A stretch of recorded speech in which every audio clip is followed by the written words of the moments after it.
मध्य प्रदेश में पंचायत और नगरीय निकाय चुनाव कराने का रास्ता साफ हो गया है।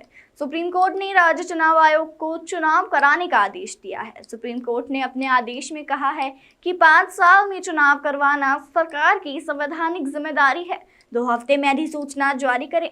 ओबीसी आरक्षण के लिए तय शर्तों को पूरा किए बिना आरक्षण नहीं मिल सकता। अभी सिर्फ SC/ST आरक्षण के साथ ही चुनाव कराने होंगे। सुप्रीम कोर्ट के निर्देश के बाद बीजेपी व कांग्रेस दोनों ने एक दूसरे के खिलाफ बयानबाजी शुरू कर दी है। कांग्रेस सरकार के पूर्व मंत्री कमलेश्वर पटेल ने बीजेपी सरकार पर जमकर निशाना साधा है। सुप्रीम कोर्ट के निर्णय जो आया है, जिससे बीजेपी सरकार ओबीसी विरोधी चेहरा सामने आया है। बीजेपी सरकार अगर सही जानकारी सुप्रीम कोर्ट में समय पर दे देती तो यह स्थिति नहीं आती। इसके लिए बीजेपी जिम्मेदार है। बीजेपी सरकार ओबीसी विरोधी है।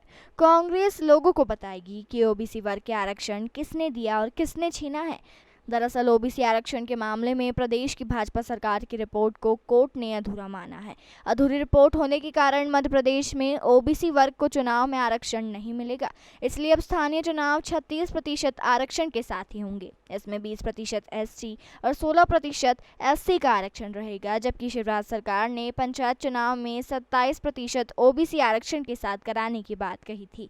इसलिए यह चुनाव अटके हुए थे। सुप्रीम कोर्ट के निर्देश के बाद कांग्रेस ने बीजेपी पर हमला बोल दिया है और बीजेपी सरकार को कांग्रेस ओबीसी विरोधी बता रही है।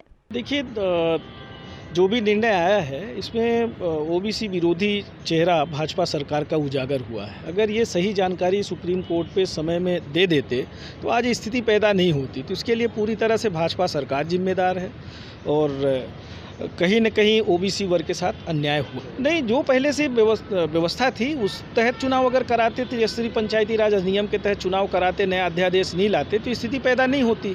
तो इसके लिए तो पूरी तरह से भाजपा सरकार जिम्मेदार है। और उसके पहले भी 27% नौकरियों में आरक्षण दिया था कांग्रेस सरकार ने, उसका भी इम्प्लीमेंट्स नहीं हो पा रहा है क्योंकि ये पैरवी नहीं कर रहे हैं, सही जानकारी कोर्ट में उपलब्ध नहीं करा रहे हैं। इसी तरह पंचायती राज अधिनियम को भी लटका दिया, नगरीय निकाय और पंचायत चुनाव भी रुका हुआ है। तो कहीं न कहीं ये ओबीसी SC/ST विरोधी सरकार है, इससे ये साफ नज़र आता है। क्या सपोर्ट कर रहे हैं?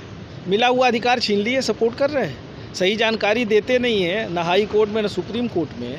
और इस तरह का वातावरण किसने तैयार किया? ये पूरी तरह से जो भी निर्णय आया है भाजपा सरकार की असंगत जानकारी की वजह से आया है। जन जन तक जाएंगे हम लोग, जन जागरण अभियान चलाएंगे, लोगों को बताएंगे जो स्थितियां बनी हैं वो किसकी वजह से बनी है और इसके लिए कौन जिम्मेदार है। हम लोग बात करेंगे, लोगों के पास लेके जाएंगे कि कांग्रेस सरकार ने देने का काम किया था और इन्होंने छीनने का काम किया।